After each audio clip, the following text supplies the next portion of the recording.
Hey guys, welcome back to Rocket Gyan, my fellow space tubers. And today we are back again with Rocket Lab's launch. And yes, this is going to be fun because it's a very unusual timing for a Rocket Lab launch, right? 3 a.m. night launch, that to a cute little uh, Electron. We all know how good it is at night, so it's very great, it's very awesome to witness that.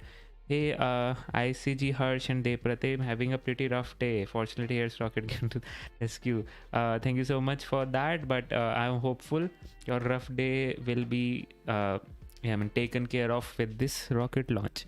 So yeah, so let's see. We have today is the okay. So first of all, today it's very special because first of all, today we are having this launch. Then tomorrow, in just 12 hours from now, we are having another launch from Japan. There's first private space rocket company launching to space. And then we have the Starship, most awaited IFT-3 launch. 3 consecutive days, 3 consecutive exciting launches. So I am all ready for that. Hopefully I'll be able to stream that. So yeah, you don't have to worry about it. So let's just jump into it. All righty. Just a second. Yeah. Okay. So we have these were some of these kind of, this photo is basically the live, kind of say, you can say the live view of the rocket, because it was taken like an hour before from now. But yeah, so we all know night is over there, so it would be great to see this launch. We do know about the, just a second, yeah, we do know about the Rocket Lab company. So they are I am not sure, I'm actually this is very interesting, to be honest, because right now there are so many small sat launchers, but Rocket Lab is somehow managing to survive because they are able to provide the services. There are so many small sat launchers coming up, and they are much cheaper than Rocket Lab, but still people prefer Rocket Lab because they are able to just provide the service and just not promise it. So there's that. And with the help of their recovery program, I'm hopeful that those cost will reduce. So yes, 177 satellites launched till date, which is truly an accomplishment. And so we will just jump into the Electron rocket. We'll go take a overview of what it is all about. 44 launches till date. It has now 3 dedicated launch pads. Today it is launching from Launch Complex 1, and there is already one more Electron ready to launch from Launch Complex 2, which 1B, I guess, and that is just a week from now. So there you have it. Hey, Mars Endeavor and Mars 2028. We is that the start? Oh, sorry, my bad. Let me change that. Not this Starship wala launch. It's for this launch only, but I messed it up.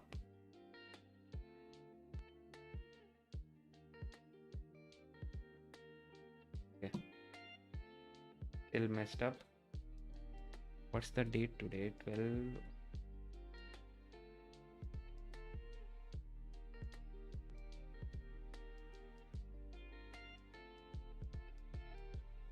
All right. I think that should be it. T minus 36 minutes from the launch. We are not T plus 1 day from the launch. So yeah. The timer is taken care of now. So yes, so I was talking about the Electron launch. This is the overall thing. So today it will be having that Curie stage, which is the kick stage, 2 plus kick stage. So it is flowing in this config. It has a total, you can see the payload capacity of 300 kilograms, and this is the payload capacity to low Earth orbit, and it has a cost per launch of around $7 million, which is too much.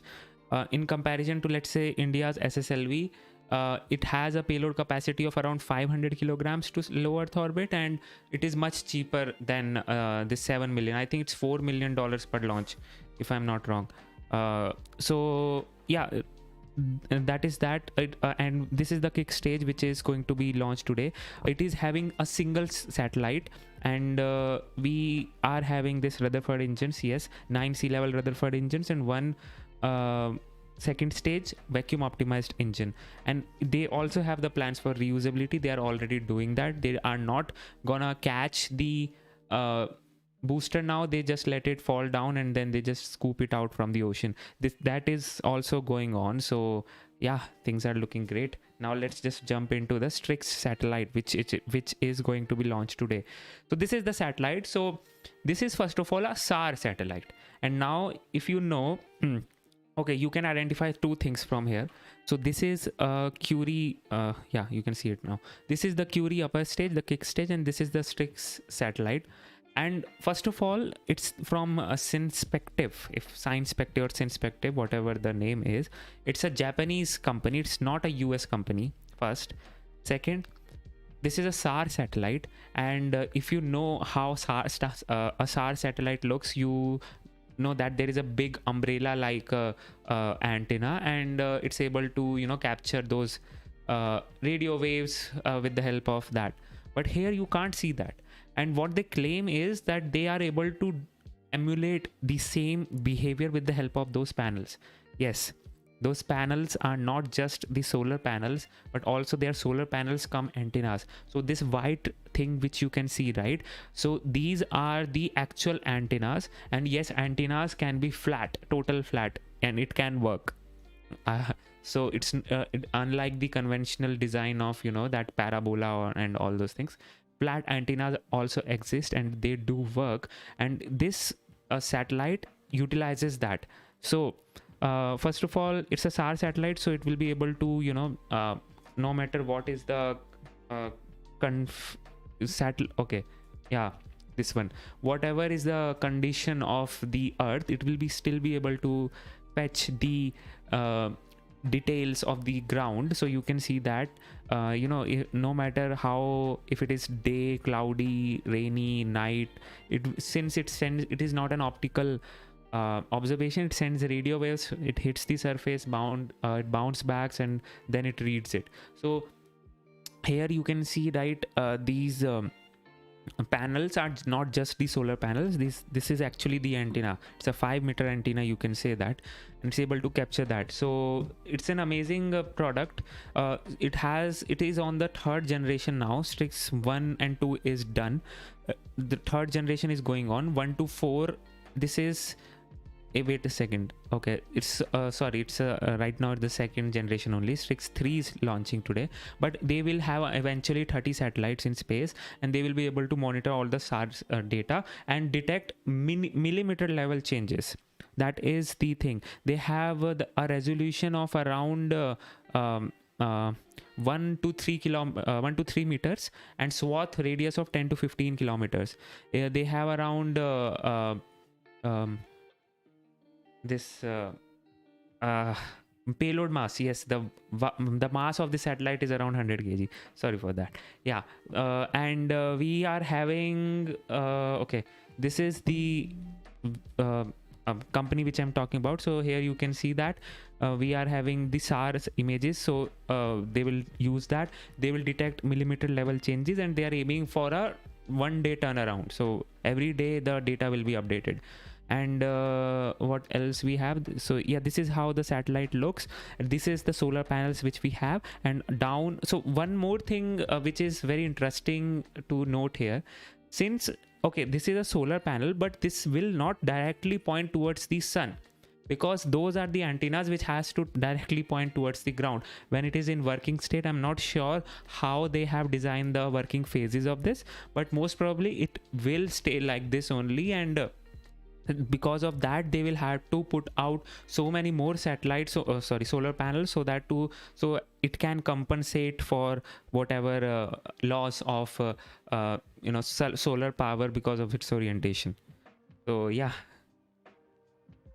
how big is the market for imaging satellites? It's too big, because you know what, I also thought like this, but the thing is every other provider has a different image, type of image. So let's say Pixel is there from India, they provide hyperspectral images. They are providing SAR satellite images, and there is one more peer site space which is there, that is also coming up specifically for ocean images. And then we have many more like Maxar, which is actually the optical images to see the optical so visible uh, spectrum, to see in the visible spectrum. So basically there are so many images which is sorry, companies which are coming up, but they are all focusing on different spectrum. There might be like overlap of 2 to 3 spectrum, but again, this is all about data. Once they have the data, they'll have to process it and then sell it. So the processing and the selling of it will be different for each and every company. So that's where the division, the differentiation happens. Okay, so this is the satellite, and it's actually, the StriX is the scientific name of an owl. So they are inspired by the owl, and that's why today's launch is also not only today's launch. Electron has supported 3 more launches for this. This is the 4th launch by Electron, and they all have been named somehow related to owl. And today is Owl Nights Long. So all night longs, they have made it Owl Nights Long. And this is the features of this 100 kg class. It has a propulsion unit. Approximately 5 years is the mission life, and it can be these are all the specification. You can see the X band is the sensor thing, and it's going to a sun synchronous orbit of 561 kilometers, and obviously the angle is around 97.7 degrees. Revisit period is 1 day, which is what they are aiming for. They have done some miniaturization and all. They have actually worked with JAXA to make JAXA has this impact program in which they help private companies to make the technology. So JAXA have helped them in making the technologies required for this type of thing. So as I told you, this is the antenna which is looking like a solar panel, but it is actually an antenna on the other side. So yeah, this is like this. So you can see this is the 4th launch which is going to happen today. 3 launches have already been done, all by Rocket Lab only. And so yeah, mission, I think what I wanted you to see is this thing, the weather. So you can see it's around 16 degrees right now, with no minimum. You can see rainfall 0.0 mm, 5% of 1+ millimeter of rain. That is for today actually. So right, and the wind is okay, 24 km/h. I think that might be an issue, but we have to see. Wind might be an issue rather other than that, but actually wind might not be an issue for Electron, because I have seen Electron launching in so much gusty winds, because it has this capability of they have their whole confidence on their thrust vector control system. I have seen Electron going up and then moving sideways and then again correcting it. So let's see, will we be able to see that kind of structure today? Let me check whether they are live right now. Nope, still waiting. Have they moved the launch day time? Let me check once.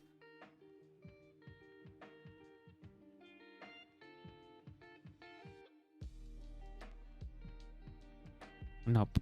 Okay, they're still up for the launch for yeah, 20. Okay, they'll come actually 20 minutes before, so 5 minutes we have. That is fine. All right. Hey John Watkins, how are you? Thank you so much. John. It really means a lot.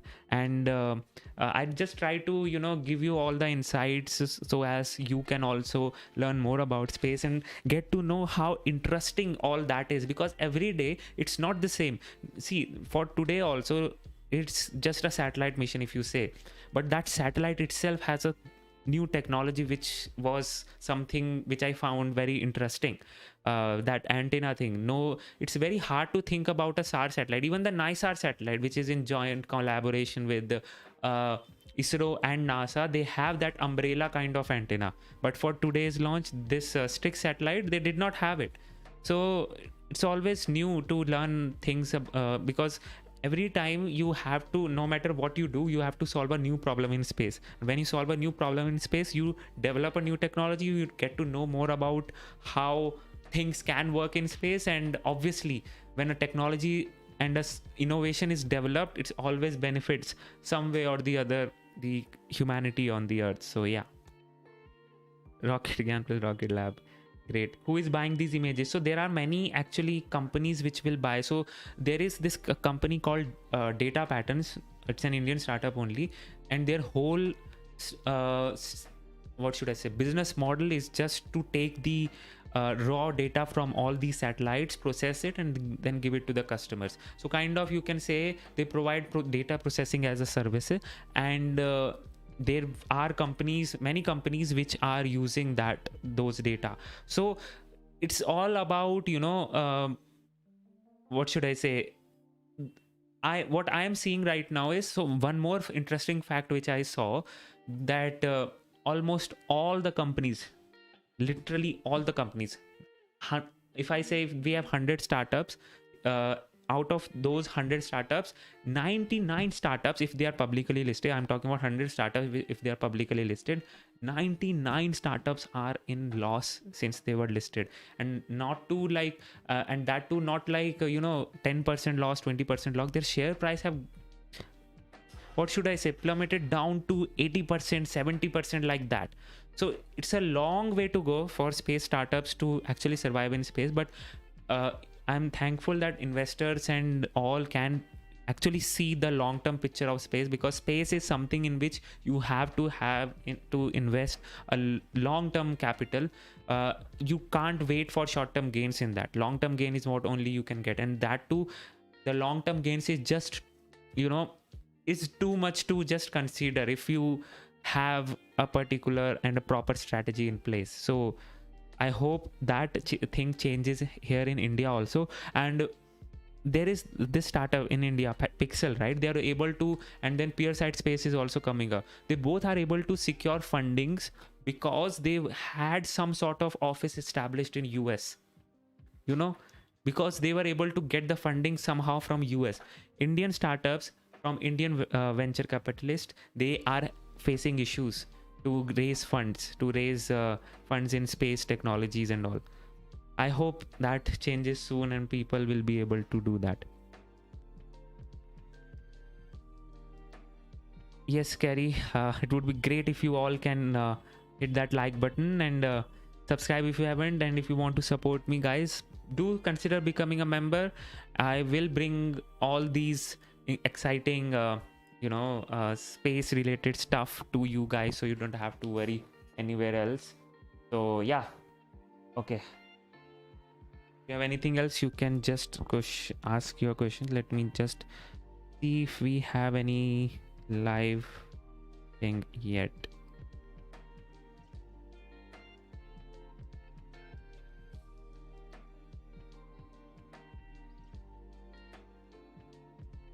Okay, I do have one in okay, just a sec. Look at this.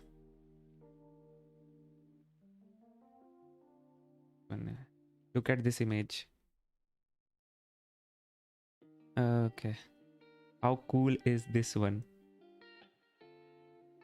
How cool is this one, right? This is you can see the whole kind of stars. So many stars are there, man. Sometimes I feel, what even are we doing? We should actually accelerate our innovation and research in space science and space and universe as a whole, because there is this theory in which it states that actually, universe is actually expanding more than the speed of light. So because of that, and you now must be having this question, uh, how anything can travel faster than a speed of light. But that thing actually, applies for all the matter and everything in the universe, but not to space itself. Space fabric, that does not apply to space fabric. And yes, space is expanding faster than the speed of light. Because of that, the observable universe is actually shrinking, and there will be a point of time, and right now it's like, we have already lost so much which we can observe right now. Okay, because of this, the light even can't reach us, and because even the light can't reach us, we also can't travel faster than light. The searchable, the explorable universe, if somehow we are able to just establish a light speed vehicle, that also is shrinking. So we don't have much time left, if you think about it like that, because every day, every century that passes, every decade that passes, that observable universe is shrinking, and there will be a time in which we will only be able to see our galaxy and neighboring few more galaxies. That's it. We won't be able to see whole that universe. And imagine how much data loss or universe loss we would have to bear because of that. This is the thought actually, if you ask me what is that one thought which keeps you awake at night, this is the thought which keeps me awake at night, that we are actually slow in progress when it comes to okay, they have moved the launch time.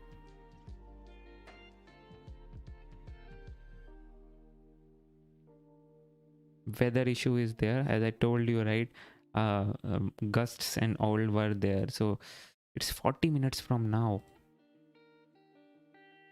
But let me check. 4:03. Get the time.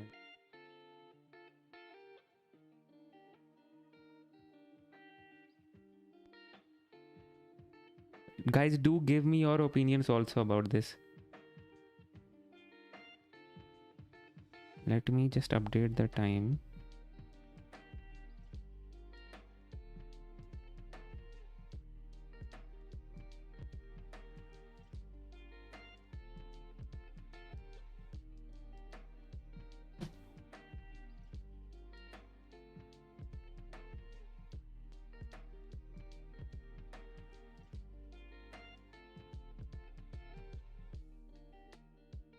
Okay.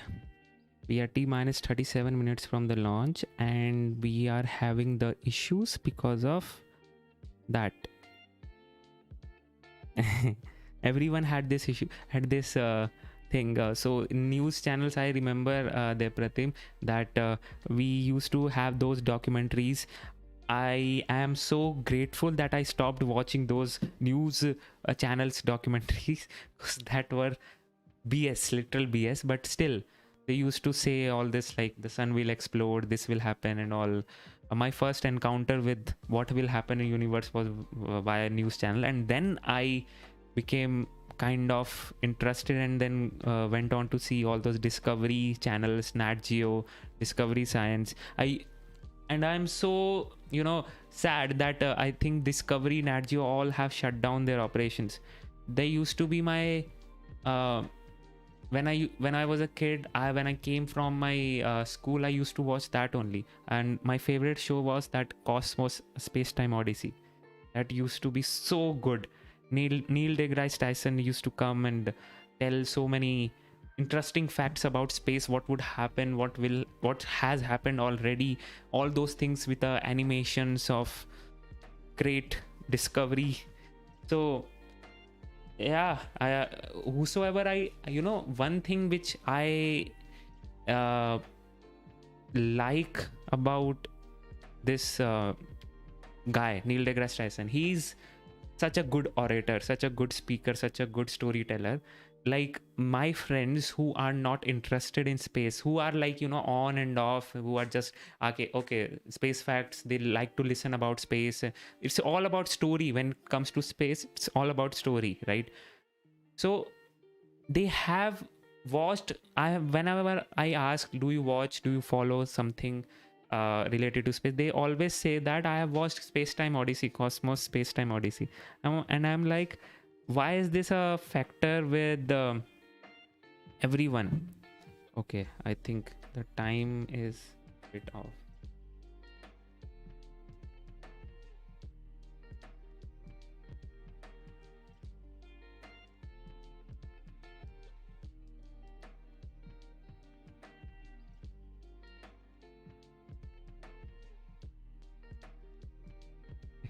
We are T minus 1 hour 4 minutes, but from the launch, but I guess the people, I mean, around 40 minutes will away from the broadcast to begin. T minus 133. Yeah.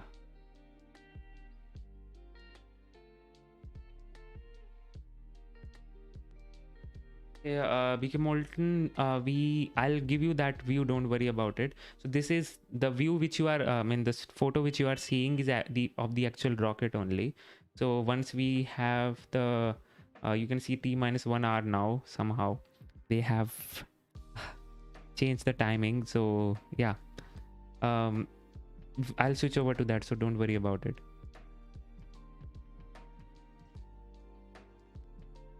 It was Discovery Science. I used to watch Nat Geo, Discovery Science, Animal Planet, History TV 18, and Discovery also. Discovery not so much, but yeah, Discovery Science. And I remember those shows which used to come on Discovery Science, Mythbusters, that I used to like it. Street on Nat Geo, Street Stupid, Street something used to come, that I used to like. Brain Games, Science of Stupid, Street Games, something like that used to come. All these shows which were like, you know, it's kind of sad that people have lost interest in all those things with the, you know, the evolution of great TikTok and reels and whatnot. I don't blame this generation, because that's the content which they are getting nowadays. And at our times, TikTok and reels were not there, so because of that we were able to we did not have anything else to watch. It's kind of weird, you know. We at that age, 12 years, 13, 14 years, you just get away from the cartoon and you want to explore a new horizon, and you can't watch these news channels because you still hate it. Then what to watch? You are curious in your teenage years, you are curious and you have to fulfill that curiosity. Then you used to come to these channels which used to fulfill that curiosity of yours. And yeah, nowadays it's like 12 to 18 years, it's all about influencers. Those reels, those TikTok, those are taking the actual, you know, the things about everything. So the actual things related to space and all those discoveries, food and everything is dying, and that's the reason why they have to shut down their operation. It's kind of sad, but I think we can't do much about it. If it has to be business, it has to make some profit. But it has changed in the way that now YouTube channels have come up. You all can follow Kurs Ke Saath. I love their channel. I think they post around 2 videos a month, and they do a significant research. They literally have scientists and researchers and all those people in their office doing the research. They take months to research and make a proper video about it, and I just love it. So yeah, you can explore that.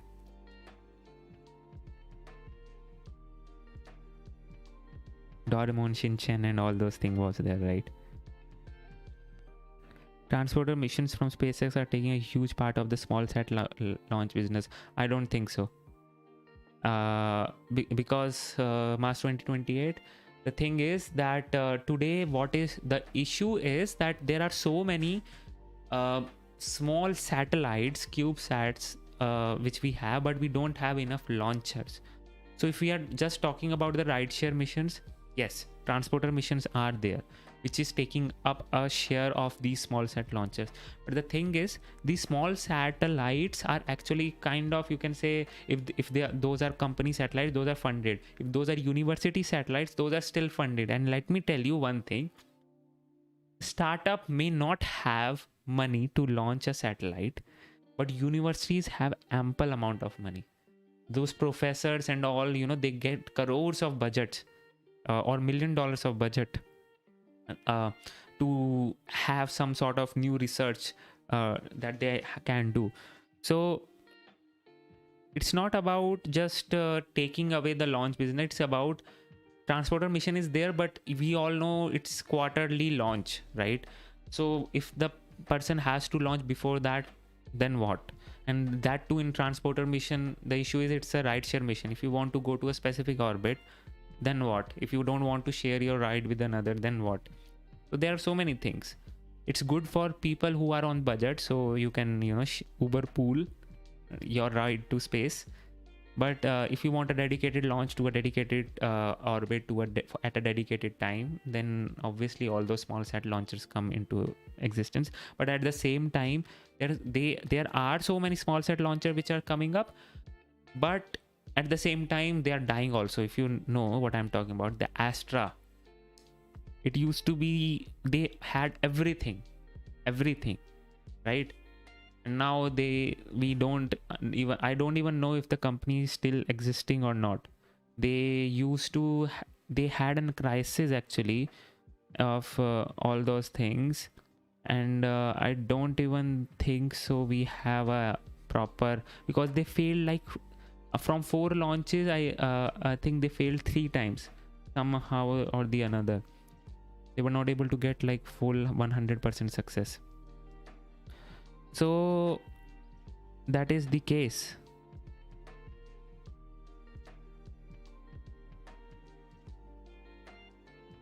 If you want me to do something, because we have a good amount of time which is left, I don't want to end the stream again, because then I have to come up again and do. So we can discuss about things if you have certain topics. I'm also trying to find some things which I wanted to discuss. Ooh, okay. Anant Technologies. Oh, okay. Let me check. Let me tell you one thing. Let me share my screen. Yeah. So, if you know this guy, Pawan K. Goenka, he is the chairperson of NSIL, in Space India, sorry. And he has visited to this thing, Anant Technologies and Pixel. If you don't know about Anant Technologies, you are having and people, the thing is, people don't know about Anant Technologies. What's the spelling, man? Anant Technology.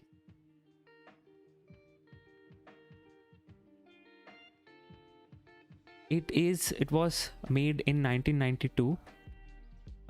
And basically what they do is they provide hardware and software services for you can do testing of all those things. They have these set, you know, services which they provide on space technologies. So if you don't know how to make something, how to test something, you can just go to them and they'll help you with them. See the clients of them. ISRO is a big client, which actually they have so many satellites which are coming in from their office. See, the thing is, these are OGs of private space sectors. There is one more this company called I'm forgetting the name right now, but there is one more company which is also established in 1990s. The guy has worked with various pioneers of ISRO's Abdul Kalam, Vikram Sarabhai and all those things.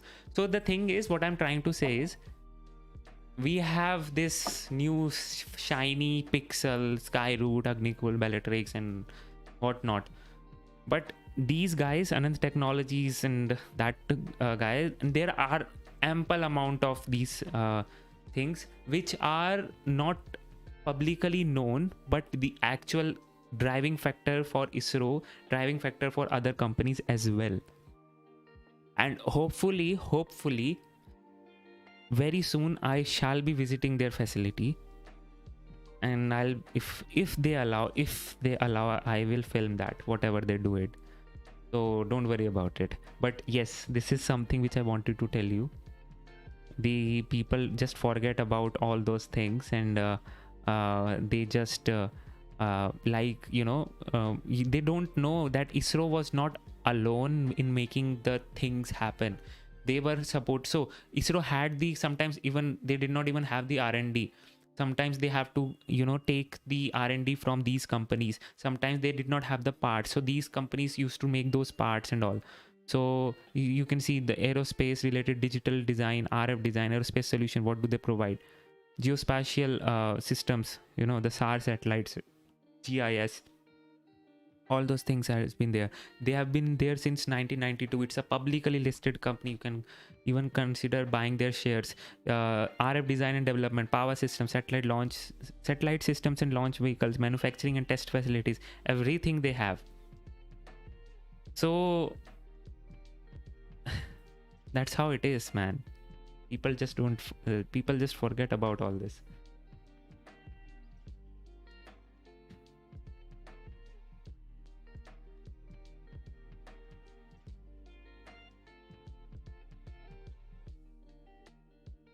Yeah, all right. So basically right now, if you are just joining in, guys, we are having an update, which is the Rocket Lab launch has been delayed due to weather.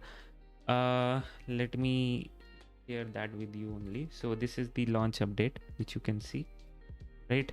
So this is due to weather. And why am I saying it's due to weather?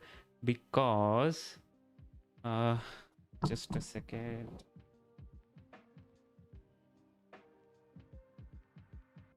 Yeah. So why am I saying it's because of the weather? Because I just made you see those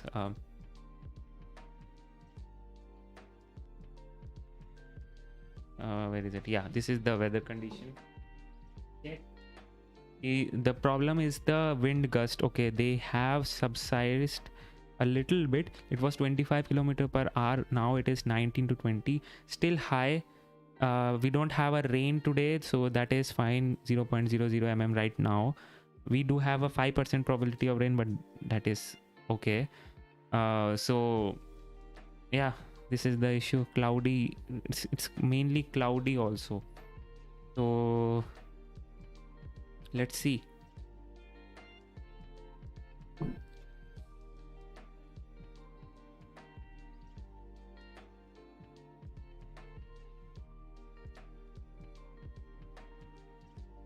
All right. So yeah, so we are having another launch tomorrow, which is from JAXA, in which not the JAXA, Japan basically, which is going to have a private launcher going to space. And I already did a video about, not the video, the live stream about it, when it was supposed to launch the other day. So you can go and check that out if you want to have some knowledge about it. But yes, I will share that all with you, so that is fine. And people, okay, nice. We are having Starship going up into space very soon. I'm happy about it. Hopefully that is going to happen on 14th of March. We'll have Starship, and this time they will the splashdown is going to happen at around Madagascar. So if someone is living there, maybe they can film the Starship if they are able to do that, right? So let's see if we are able to do that. Also see all this. So the starship coming in, right? Gateway to Mars, Starbase, all those things. So yeah, I mean, I will be streaming, so you don't have to worry about it. Let's see. I'm actually a bit not so updated about what is happening in the Starship era, because I just feel like, to be honest, you know, it's overhyped by certain YouTubers. It's deserved all the hype and everything, but not that much of attention. Each and everything which is being tracked, it's okay, it was good in the initial days, but I just don't like it now. Just my opinion. I like the main events which I like to track, so yeah, that is the thing. But yeah, we'll have to have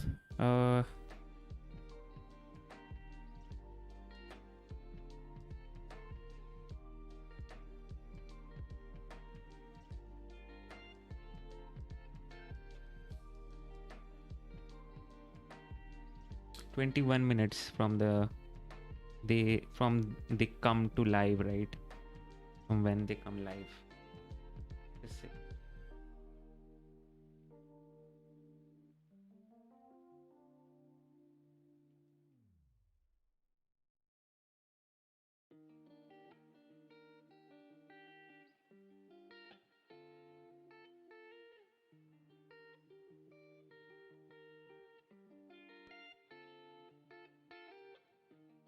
All right.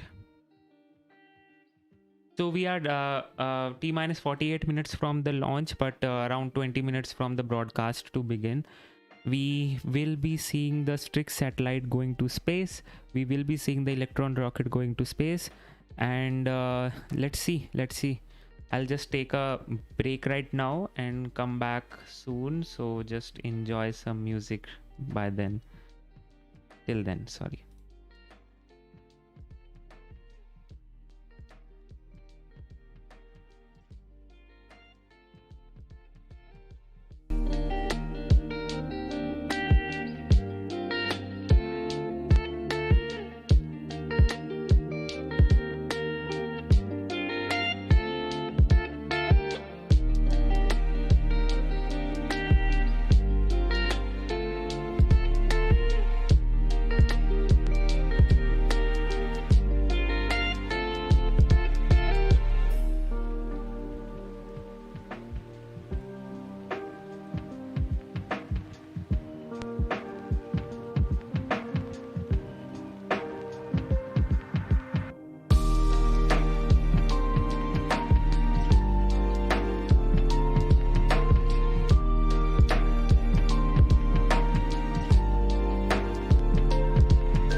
here now. Just a second. Yep.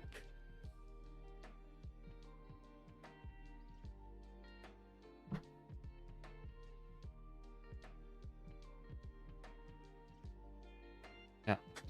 So after a short break, Rocket Lab is finally live now, and we in T-22 minutes from now we're gonna see this thing launch, and hopefully we'll have to the beautiness of a nighttime launch. We'll be able to witness that.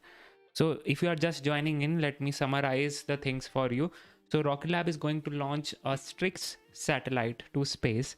There will be only one satellite, a 100 kg one, and it will have a Curie upper stage, which is the kick stage for them. So it's not a 2-stage rocket which is flying today, it's a 3-stage rocket. And we are having StriX satellite. This is the 4th launch of their satellite, and this is a SAR satellite. The unique thing about this satellite being that this does not have an umbrella antenna, but this has a flat bed square antenna.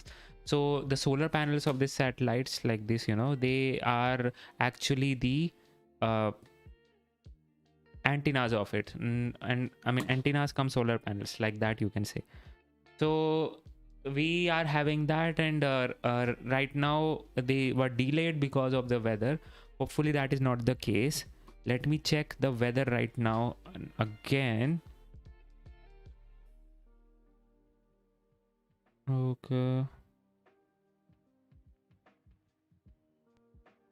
Yeah, it seems to be okay-ish, but I guess that's fine.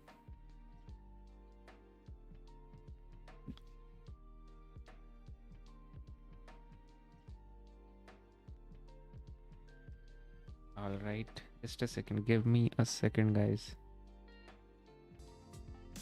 Yeah.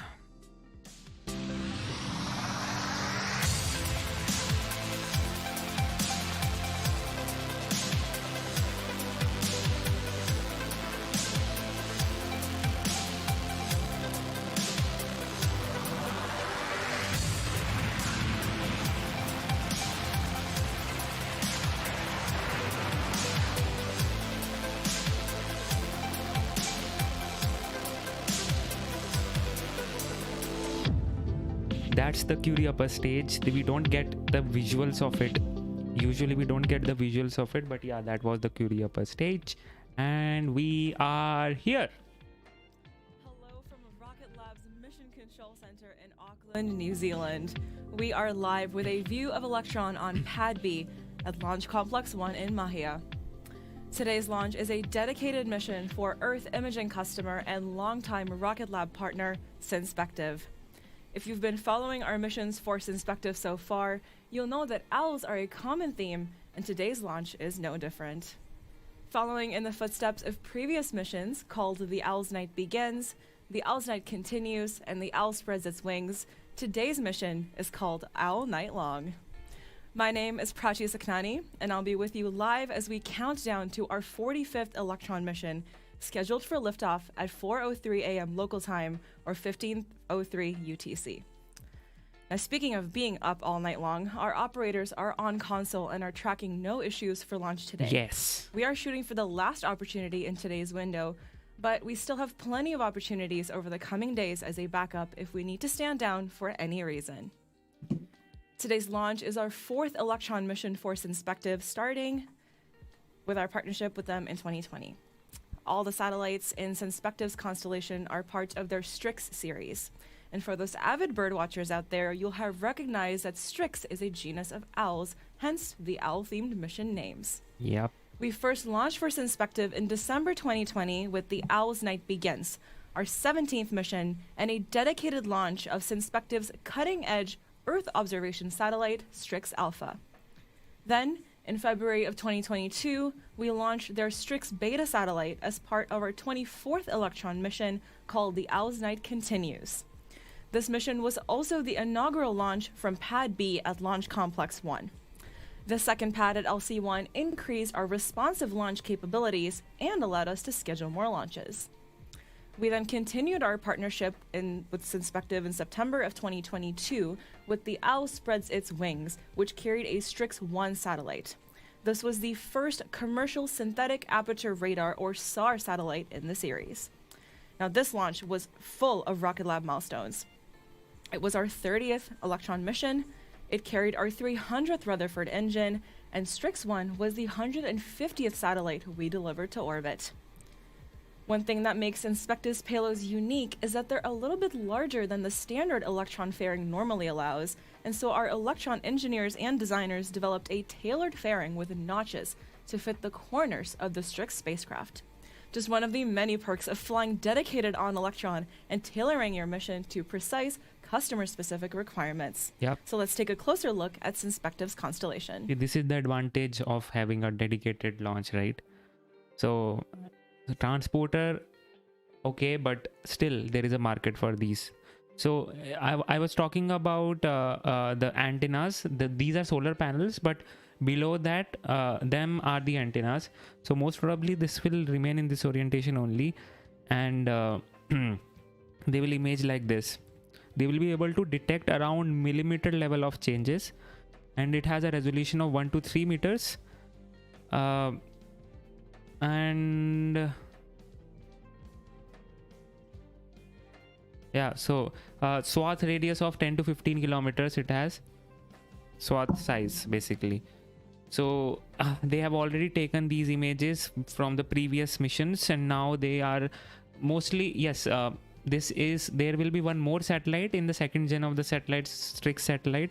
After that they will launch their constellation, and yes, it is not US based, it's a Japan based, Tokyo based, as you just saw. So yep, and all of these satellites have been launched by Rocket Lab only. 24 hours a day, SAR satellite. It does not care about the weather, night, day or whatnot. So yeah, it's good.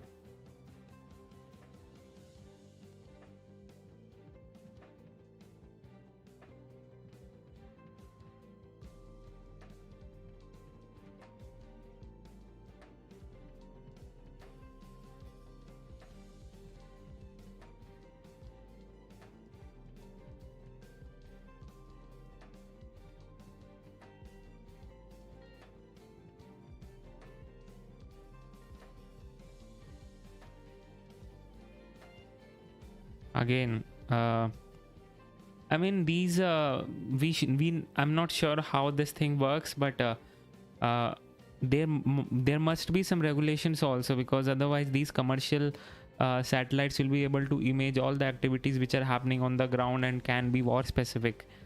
So I'm not sure how it works though, but there should be, and there must be some regulations in place in that case.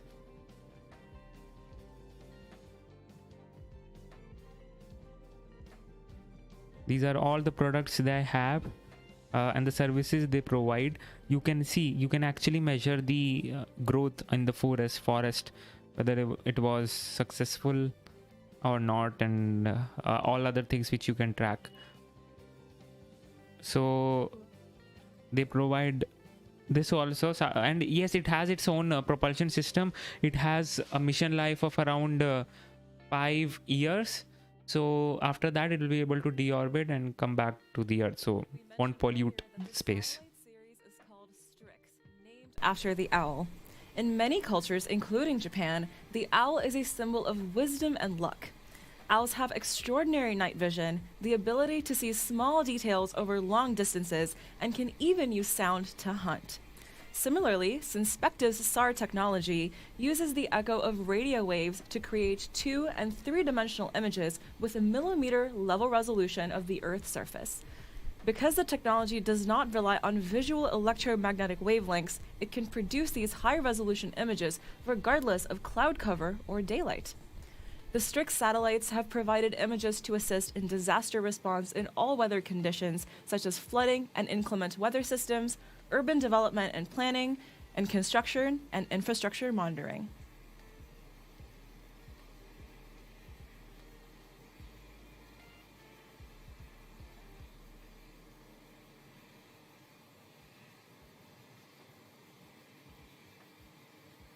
Hey, yeah, Wildflower, I was thinking, where are you? Just in time, exactly. T minus 13 minutes from the launch, everything is looking good. We are having around uh, 2 minutes. Sorry, 12 minutes and 47 seconds remaining. And yes, we did As we have. approach Okay. T minus 12 minutes, our operators will run through the go no go poll with this mission's launch director, Joseph Carpico. Let's throw it over to Mission Control to confirm that we are go for launch.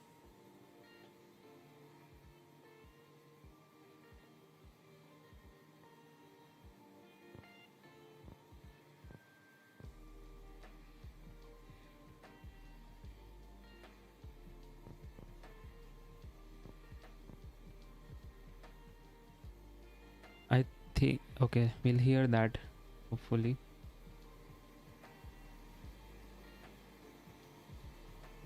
All operators, this is the LD on mission, proceeding with the go, no-go sequence. Stage. Stages go. Avionics. Avionics is go. GNC.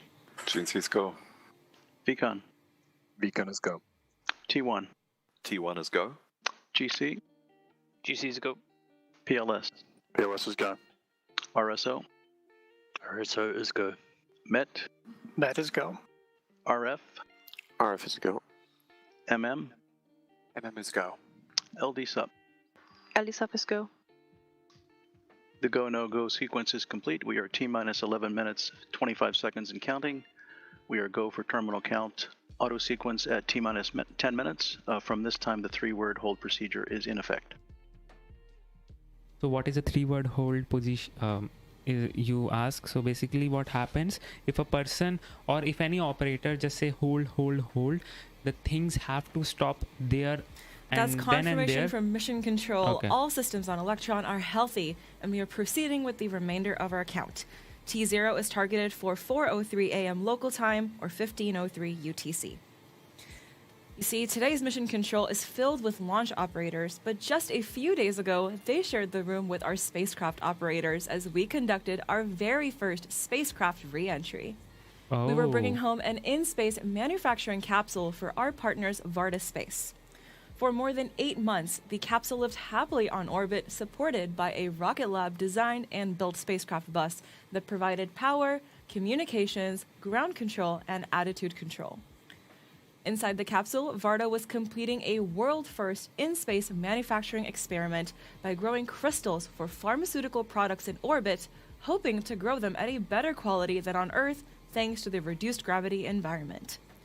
With the in-space manufacturing portion complete, our operators completed the final deorbit and re-entry positioning maneuvers on February 21st, and the capsule successfully touched down in the Utah desert shortly afterward. Let's take a bit of a look back at the development and execution of that mission.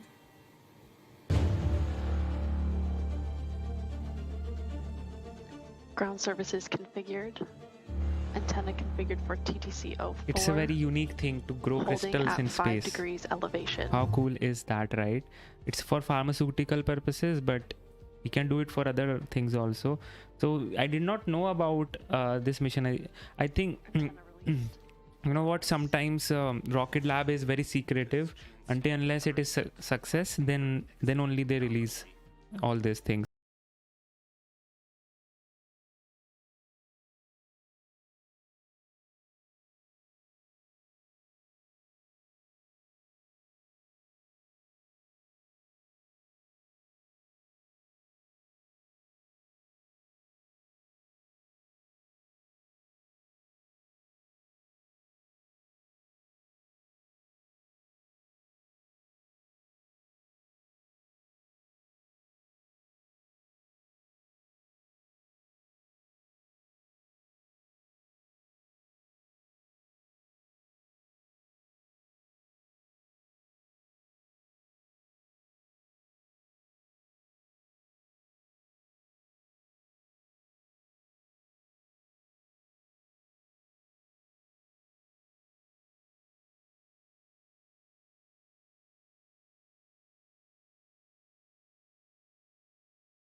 cool was that? Seriously. So grateful to be able to have worked with such an amazing team from Rocket Lab. Honestly, best of the best of everything we do. I've been working on this mission for a couple of years, so this is an incredible milestone to see mission end happen the way we designed it from day one. We got 3 more to go.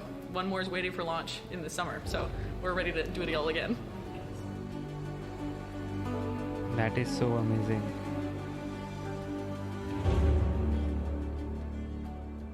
Wada. Wow. Wow. What an incredible view, and what a way to conclude the mission. But that is not all. This was just the first of 4 spacecraft that we are building for Varda, with the second already built and ready for its upcoming launch date. Our Space Systems division is hard at work, not only building for Varda, but also building dozens of spacecraft for the Space Development Agency, MDA and Globalstar, NASA, and more. Speaking of all the spacecraft our divisions are building, we have a growing number of opportunities to join the team. At our headquarters in Long Beach, we are looking for new talents to help build spacecraft, radios, avionics, our Rutherford and Archimedes engines, and more. We've expanded our headquarters to meet the demands of our programs and need people like you. So why Rocket Lab? Let's see what some of our team members Look have at to that, say. it's going. The tower is going up, right? Rocket Lab headquarters is great. It's a really dynamic environment, high energy. There's a lot of things going on every day, and so coming in, it's something where it's not always the same thing yet you do constantly. It's always something new, something challenging, and so that really keeps you on your toes and creates something that you want to come back to every day.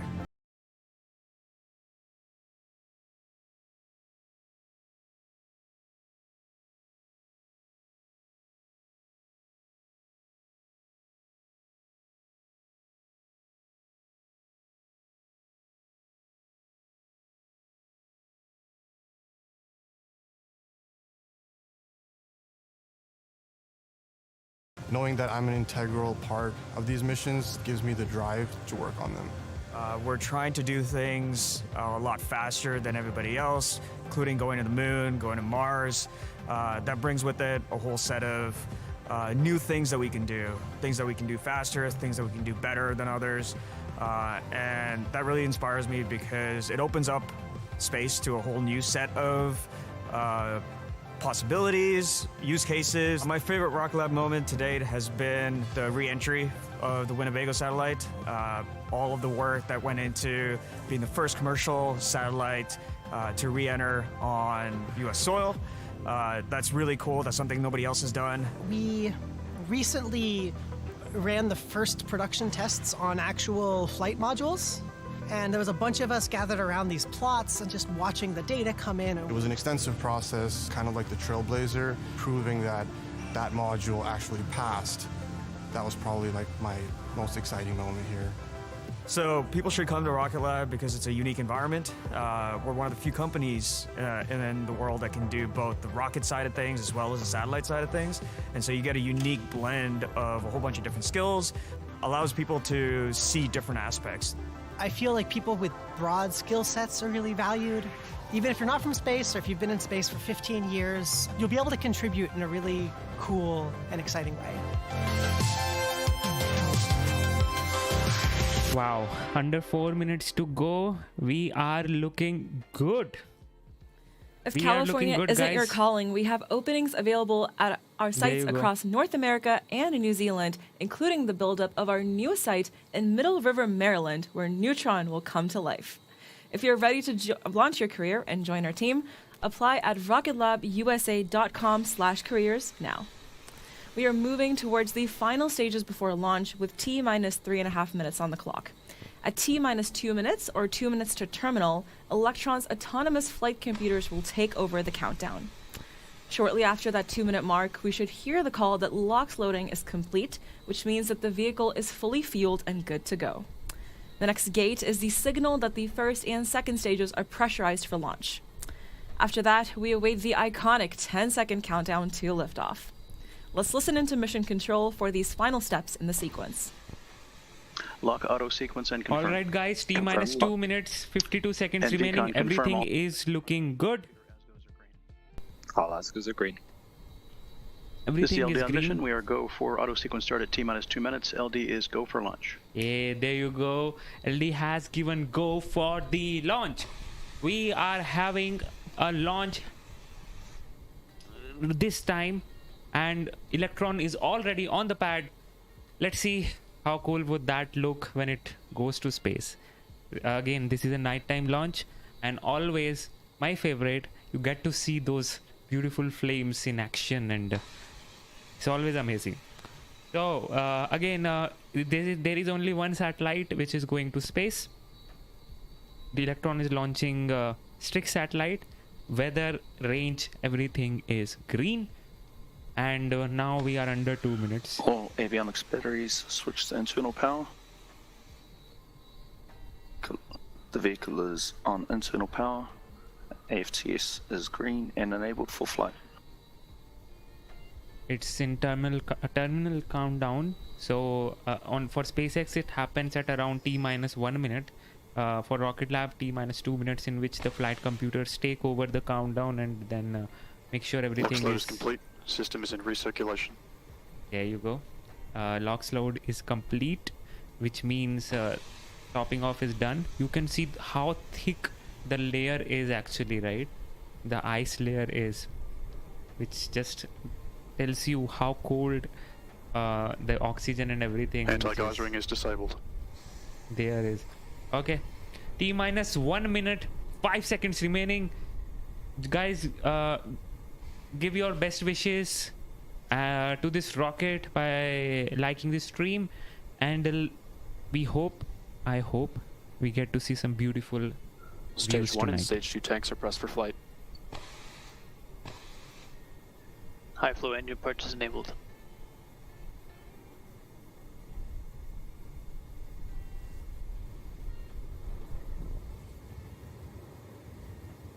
T-30 seconds.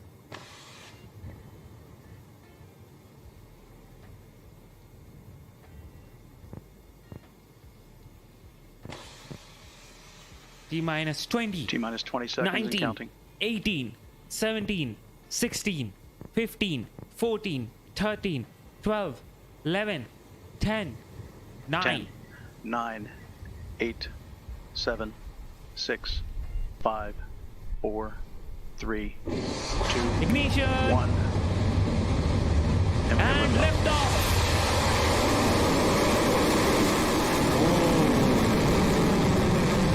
You saw that? Oh. I think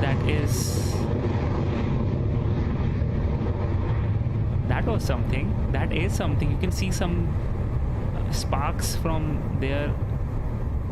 I hope everything is fine. That is just the ice which might be falling. So Our yeah. 45th Electron is now in the air, having successfully lifted off the pad at Launch Complex 1. Synspective's StriX-3 satellite, it's on its way to space. The next critical stage in Electron's flight is max Q, or maximum aerodynamic pressure. This is when the vehicle's velocity is at its maximum and the vehicle experiences the most amount of mechanical stress.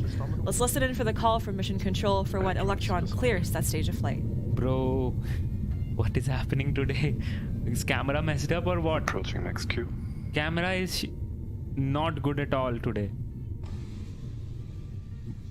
Look, Cleared max Q. we haven't seen the rocket look like this, right?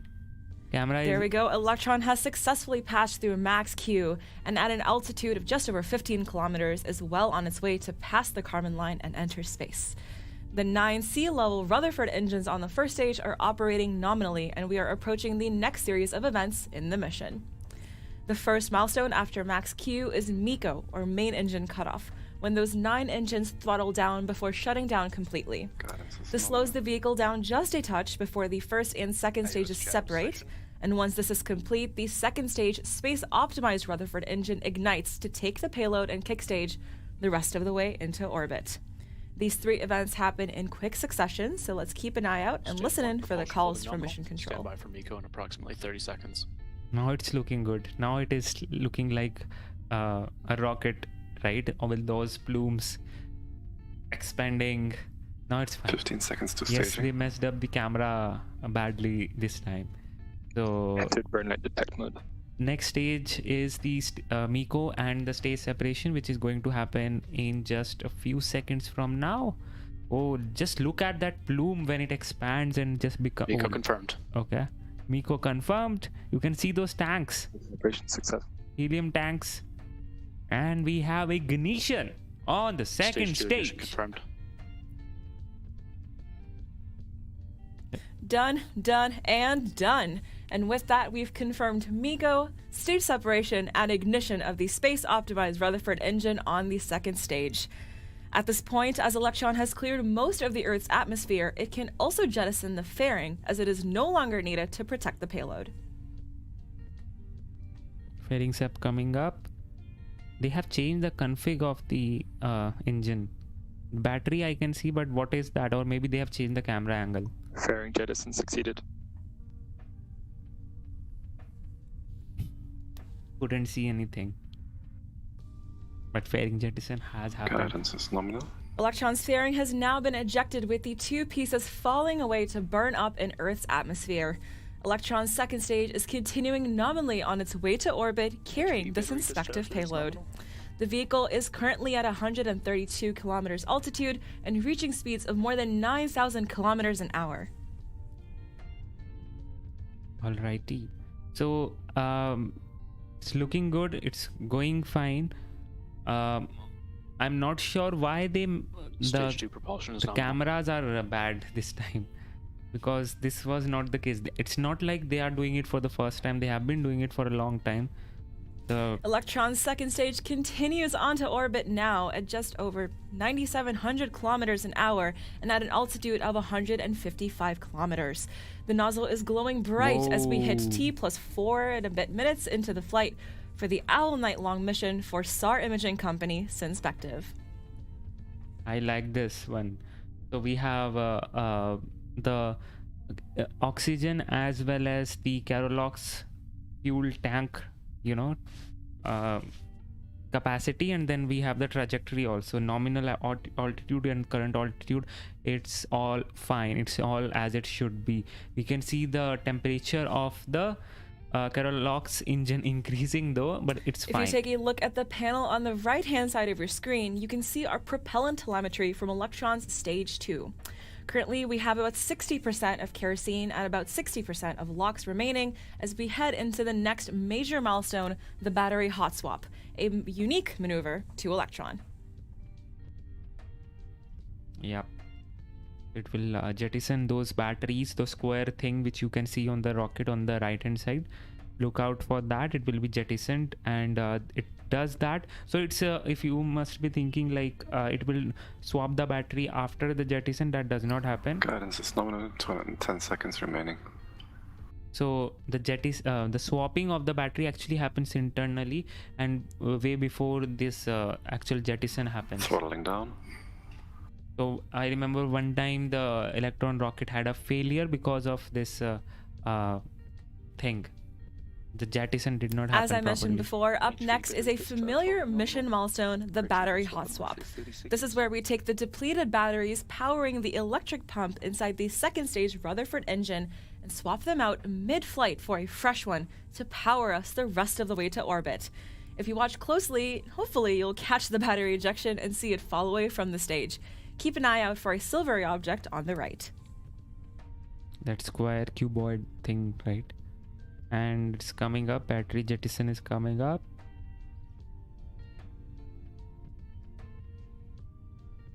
Hey, there you Hot go. swap successful.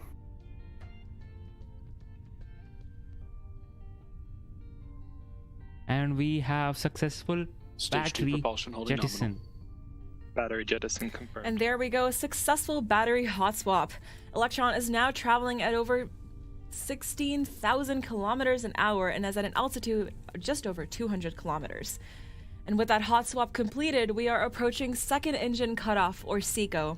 This is just a few minutes away, expected to occur at around T plus 9 minutes and 5 seconds. And in around 2 minutes and 5 seconds from now, the SECO will happen. After that, the Curie stage, Curie engine will T take plus over. 7 minutes into flight, and Electron is well on its way to orbit. The Stage 2 Rutherford engine is burning hot and bright with 25.8 kilonewtons of thrust being produced. The Rutherford engine, you may not have known, is named after famous New Zealand physicist Sir Ernest Rutherford, who pioneered many things, including being the first to split an atom. Yep, I know that. HV battery discharge holding nominal. Although the nominal and the current altitude does not match, but it's fine, it will be corrected soon, so don't worry about it. Look at that LOX mass and LOX mass. LOX is decreasing If you more take a rapidly. look again at the right-hand side of your screen, you'll see Electron's Stage 2 and Kick Stage trajectory values tracking pretty closely to our estimates. Today's launch of Synspective's StriX-3 brings our satellite launch tally up to 178 satellites, with plenty more scheduled for this year in our launch manifest. This includes one coming up very soon from Launch Complex 2 in Virginia. Hey, they remember we wanted to see the data till completion, right? Finish. Okay, 23,000 kilometers an hour, 24 now. It will aim for around 560 kilometers of abaps. All right, we're about 8.5 minutes into flight and quickly approaching SECO. Much like Kumiko earlier, the Rutherford engine on Electron's second stage will throttle back and shut down ahead of kick stage separation following a few seconds later. We're standing by now with mission control for those milestones.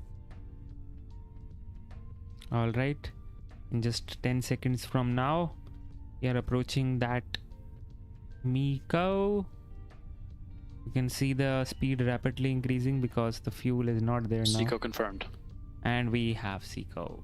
There you go. Stage 3 separation confirmed. Nominal transfer orbit achieved. Curie has been separated. Kick stage is done and dusted, which is amazing. There it goes. The vacuum-optimized Rutherford engine has throttled down and the second stage has cleanly separated from the kick stage.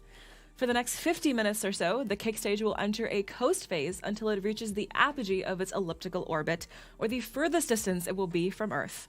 From here, the Curie engine will kick in to adjust the angle to a circular orbit. Once we reach Synspective's requested location in orbit, StriX-3 will be deployed from the kick stage, and that is the end of our role in the mission. Now, we won't have a live feed from the kick stage of payload deployment on this mission, but we will stay with you on the webcast to bring you a simulated view of payload deployment. We'll take a bit of a break on the webcast now, and we'll leave you with this graphic of the kick stage and its elliptical orbit above Earth. We'll be back with you closer to payload deployment to listen in on those final moments from mission control. Payload deployment is expected to take place at around T plus 53 minutes, so I'll see you back here very soon. So, all right. Those red circles which you are seeing, right? Those are the ground station areas where the ground station is located, and in those circles, that if the payload is there, it will be able to track. Perigi. Okay, nice one. So yeah, so I think that was a pretty successful mission. I will be able to end it over here only because it will take a lot more time then. But this is like the mission is successful only. It rarely fails from this point of time. So we can safely end this stream. But yeah, do join me for tomorrow's special launch from Japan of their first private launcher going to space. I'll have all those, since previously we did not have I was not ready. I was not in the sense I did not know whether we will get English broadcast, but tomorrow you will get English broadcast. In the sense, no matter if Japan is providing an English or not, you will get an English in where you will be able to understand everything. So please join me for that, and yes, let's hope that mission is successful. Thank you so much for tuning in, guys. It was an amazing having you, and yeah, until then, we'll meet you tomorrow. This is Priyanshu Rohila. You just saw Rocket Gyan. Stay safe, stay healthy, and bye-bye.